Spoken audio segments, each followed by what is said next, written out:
Bonsoir toutes et à tous, j'espère que vous allez bien. Si vous aimez votre pays ou président, abonnez-vous pour plus d'informations. Pourquoi les États-Unis ont-ils attaqué l'Iran?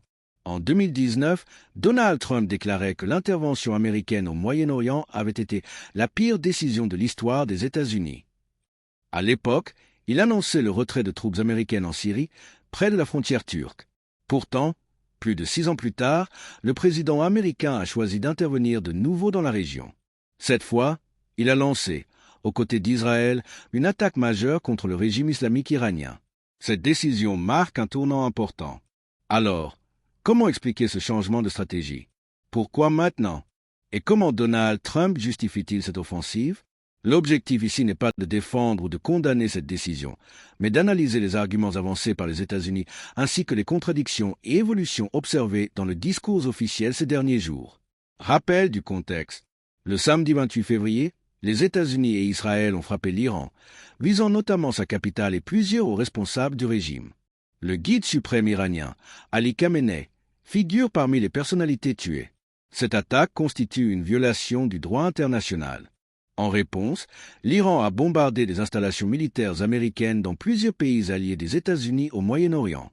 Certaines frappes ont également touché des zones civiles en Arabie saoudite, aux Émirats arabes unis, au Qatar, en Irak, à Bahreïn, au Koweït, à Oman et en Jordanie.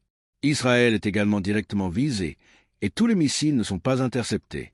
Le bilan humain est déjà très lourd dans plusieurs pays. Les raisons avancées par Donald Trump 1. Détruire les capacités militaires iraniennes.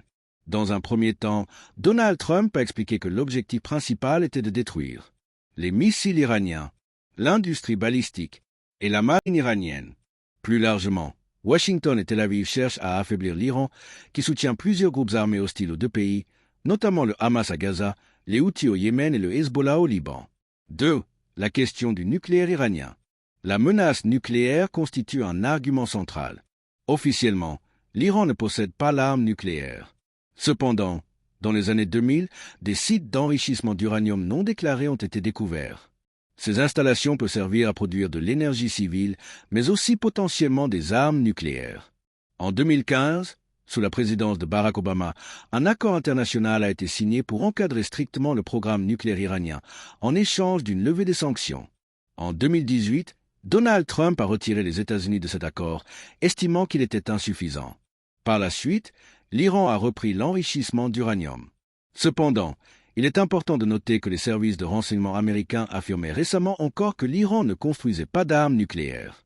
Cette position entre en contradiction avec le discours plus alarmiste tenu par Donald Trump.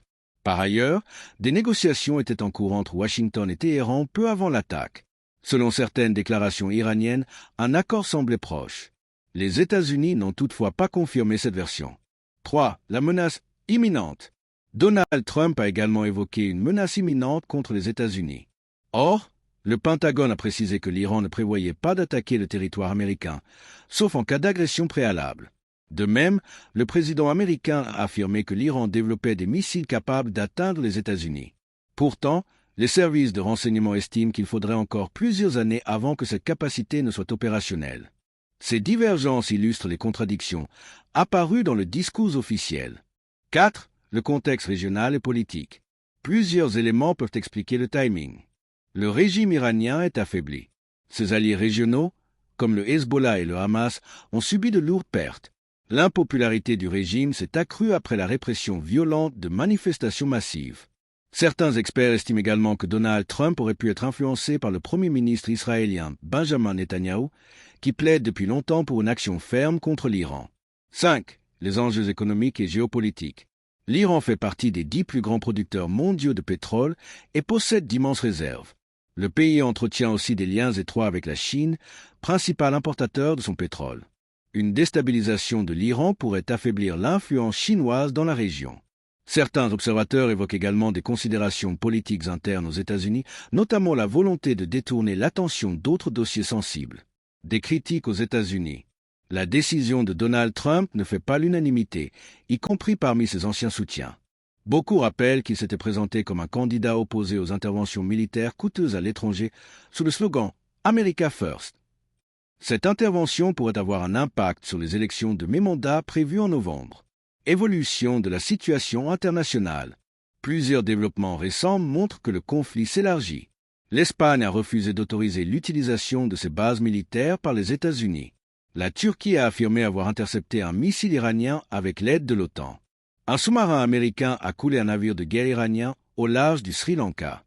Les bombardements se poursuivent en Iran et en Israël. Des opérations de rapatriement de ressortissants étrangers sont en cours. Autres actualités marquantes à faire, Quentin Daran. 2 hommes ont été arrêtés dans l'enquête sur la mort du militant nationaliste Quentin Daran à Lyon. Plusieurs mises en examen ont déjà eu lieu. Risque de famine en Somalie. Des millions de personnes pourraient être exposées à une grave crise alimentaire en raison d'une sécheresse persistante. Inégalité femmes-hommes au travail. Une étude révèle que les femmes se sentent moins à l'aise pour négocier une augmentation ou demander une promotion et anticipent davantage des difficultés financières à la retraite. Pollution et santé mentale. Une étude européenne établit un lien entre pollution de l'air, bruit, substances chimiques et augmentation des troubles anxieux et dépressifs. Jeux paralympiques 2026. 8 pays boycotteront la cérémonie d'ouverture en protestation contre la participation d'athlètes russes et biélorusses sous le drapeau national. Gisèle Pelicot décorée. Gisèle Pelicot a reçu une haute distinction espagnole pour son courage et son engagement public après le procès très médiatisé de Mazan. Conclusion. La décision de Donald Trump d'intervenir en Iran marque un tournant majeur par rapport à ses positions passées. Les justifications avancées reposent sur des arguments sécuritaires, nucléaires et géopolitiques, mais elles comportent aussi des contradictions. La situation reste extrêmement volatile, et ses conséquences pourraient être importantes tant au niveau régional qu'international.